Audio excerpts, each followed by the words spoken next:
Most snacks gives you calories, but you require protein. Look at all those snacks which you usually have. Biscuit, chips, namkeen.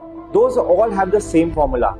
High carbs, high fat and low on protein. So when you eat that combination, blood sugar spikes and suddenly fall down. And you start craving for more snacks again. But that's not snacking, that's a craving cycle. Your snack should not just fill your time, but also should fuel your body. Protein changes the game altogether.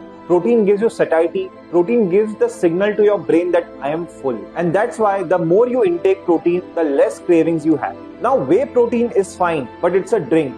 Dal, paneer and soybean is good. It's a food, but it's not portable. So a snack should be high in protein, clean ingredients and ready to eat. And that's why we made Green Gains roasted edamame beans.